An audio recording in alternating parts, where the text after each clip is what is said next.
Hi, my name is Tom Heffel, and this channel is all about helping students learn chemistry.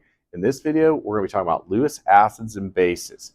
Now, for the most part in equilibrium unit that we've been working on, we've been in this Bronsted-Lowry definition where an acid is something that donates protons and bases are something that accepts the protons. And we're just going to switch gears here just a little bit so that we can talk about metal ions as being acids. Now, we know that positive ions tend to be acids, and they actually fall as acids under the Lewis definition. So if an acid is a proton donor and we change this proton to an electron pair, well then donor has to switch to acceptor because protons and electrons are different. Well then donor and acceptor have to be different in order for them to fall into the same category. And the same thing is true for bases. If you're a proton acceptor, then you're going to be an electron pair donor. And we're going to see how this all plays out with what we're working with as far as trying to determine the pH, okay, of these different salts, okay? Now, all of these salts contain nitrate, okay, which means that they're going to ionize 100%. These reactions push all the way to the right, okay? So each of these positive ions, okay, are actually acids, okay? They are the conjugate acids, okay, of different bases. And we're going to try to make a prediction of their pH, okay? Now remember, positive ions tend to be acidic, okay? As you can see, we have them labeled as acids, okay? But let's kind of talk about why that is, okay? Now I'm going to signify kind of like these metals, okay, as kind of like the symbol just M, which represents either the sodium ion, the calcium ion, the zinc ion, or the aluminum ion, okay? And we're going to talk about how they interact with a molecule such as water, okay, that looks something like this, okay? So water has a bent structure, okay? On the hydrogen ends, they tend to be partially positive.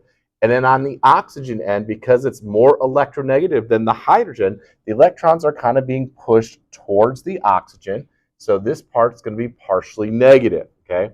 And this molecule is very, very polar, okay? And it has a positive end, which is the hydrogen end, and a negative end, which is going to be the oxygen end. Well, metal ions are going to start to interact with the negative end of the oxygen molecule. And they're eventually going to form complex ions. And it might not just be one water molecule. It might be not just this one water molecule, but it might be kind of like several water molecules coming in and forming a complex ion. But what we can understand is why the metal ion that has a positive charge would be attracted to the negative end of a water molecule, okay? Now, as this attraction increases, that weakens this bond. And if this bond gets broken, okay, that's when the protonation can occur. And that's how metal ions, can act like acids when they're in water because we can actually protonate the hydrogen on a water molecule due to this attraction. So as long as this attraction increases, okay, then the acid strength would increase as well, okay? Well, what leads to an increased attraction right here is going to be the charge on the positive ions, okay? So of all of these ions, aluminum is going to have the highest charge, okay, which is going to give us the strongest attraction, which will weaken this the most and give us the most protons, okay? So charge has everything to do with it. So if I looked up the pH of aluminum nitrate, the pH is going to be 3.5, which is fairly acidic, okay? Of course, we got to determine, well, how about in between each of these? These are positive 2s. Which one is going to create the most attraction between this if they're both the same exact charge at positive 2, okay? Well, if I look up the radius of both the calcium and the zinc, okay, or even just look at the periodic table and look at the placement of where calcium and zinc are on the periodic table, okay, you're going to find out that calcium is larger than zinc, okay? And if we make this metal ion small, okay, that's going to be able to get a little bit closer to the water molecule. That will increase the attraction. So between calcium and zinc, zinc is smaller. So I'm going to come in here and label this as smaller and this one as larger. Okay. And if we look up the pH values for zinc, zinc has a pH of 5.5. So not as acidic as the aluminum because it's a positive 3 charge, but still fairly acidic at 5.5, where the calcium is 6.9, okay? And then when we get down to positive 1, I just want to remind you that sodium, okay, is also the conjugate acid of the strong base, sodium hydroxide. So it's like negligible as an acid, and it has a pH of 7, okay? But mostly, it's not really going to have a much effect on pH because the charge is just a positive 1, okay?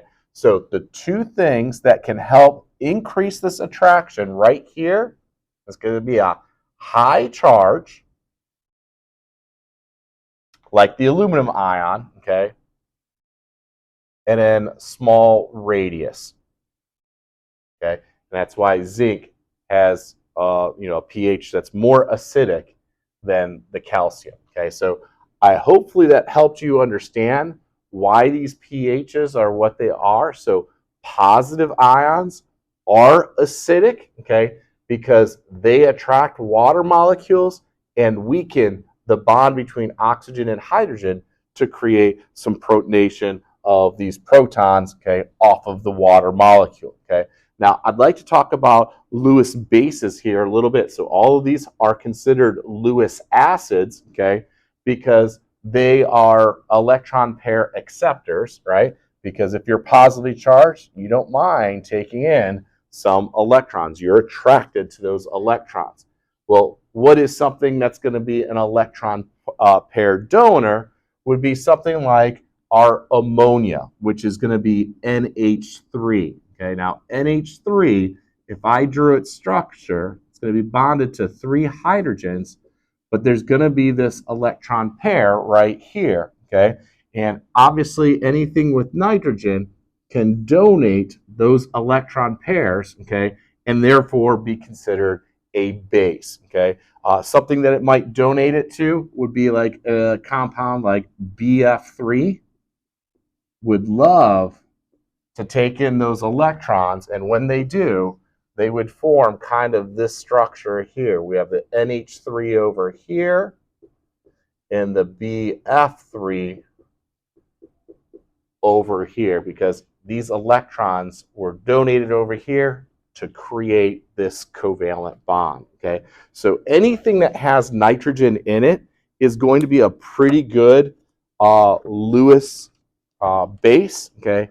And if you look at this chart, okay, of Kb values, every molecule in here has nitrogen in it, okay? So whenever you have this nitrogen, these are great electron pair donors, okay?